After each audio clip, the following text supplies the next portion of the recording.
চলে এসেছি মন জিনিসে, পিছনে দেখতেই পাচ্ছ তোমরা। চলো যাই ভিতরে ঢুকি আর একটা কেক নেবো বার্থডের জন্য। দেখতে থাকো ব্লগটা। চলে এসেছি মন জিনিসে।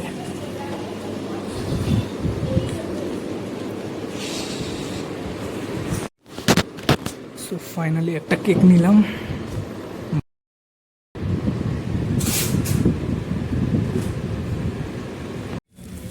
সো ফাইনালি কেক নেওয়া কমপ্লিট মন জিনিস থেকে। আর দেখতে পাচ্ছ মন জিনিস তোমার পিছনে। আমি যখনই কারো কিছু সেলিব্রেশন করাতে, মানে আমার হোক বা যারই হোক, কিছু সেলিব্রেট করা থাকলে কেক নিতে হলে অবশ্যই চলে আসি মন জিনিস আর ফেভারিট হয়ে গেছে, ঠিক আছে। আর এখানে কেকের কোয়ালিটিও ভালো হয়ে থাকে আর প্রাইসটাও রিজনেবল হয়ে থাকে, যার কারণে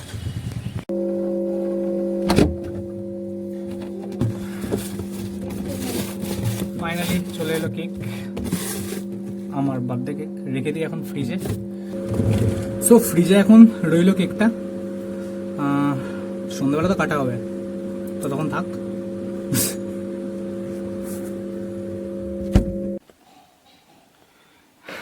সো গাইজ সন্ধ্যা হয়ে গেছে আর আজকে 25শে জুন আমার বার্থডে। সো কেক নিয়ে আমি রেডি। বন্ধুরাও জাস্ট চলেই এসেছে, মা আসলেই তো কেক কাটা শুরু করবো।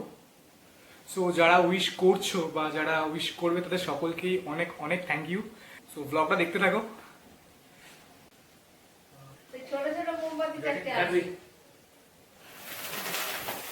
Happy birthday to you.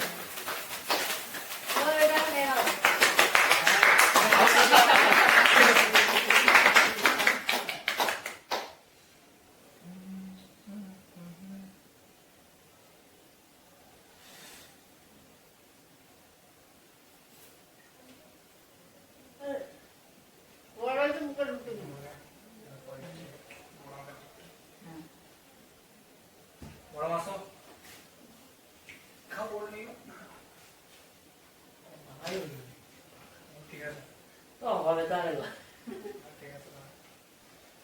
আবার কালকে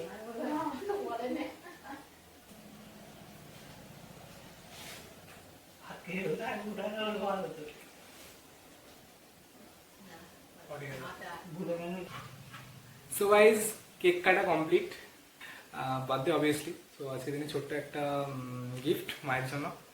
অ্যাকচুয়ালি আমার জন্য পেয়েছি আমি গিফট, এমন নয় আমি পাইনি, ঠিক আছে। আজ দারুণ দারুণ রান্না করেছিল মা। সো যাই হোক, সেগুলো ব্লগে তোলা হয়নি, বাট লাস্টে জাস্ট ছোট্ট একটা গিফট মায়ের জন্য। জানিও কিন্তু কমেন্টে কেমন লেগেছে, তোমাদের শুনে কেমন লেগেছে অবশ্যই জানিও। চলো লেটস স্টার্ট। मैं कभी बतलाता नहीं, पर अंधेरे से डरता हूँ मैं माँ। यूं तो मैं दिखलाता नहीं, तेरी परवाह करता हूँ मैं माँ।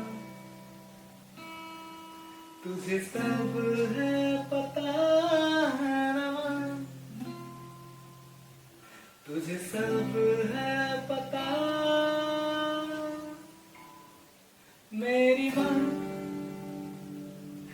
ওকে, সো এটাই ছিল জাস্ট একটা ছোট্ট গান মায়ের জন্য আজকে স্পেশাল দিনে। তো তোমরা জানিও ব্লগটা কেমন লাগলো, আর যদি ভালো লাগে অবশ্যই একটা লাইক করে দিও। Tata guys.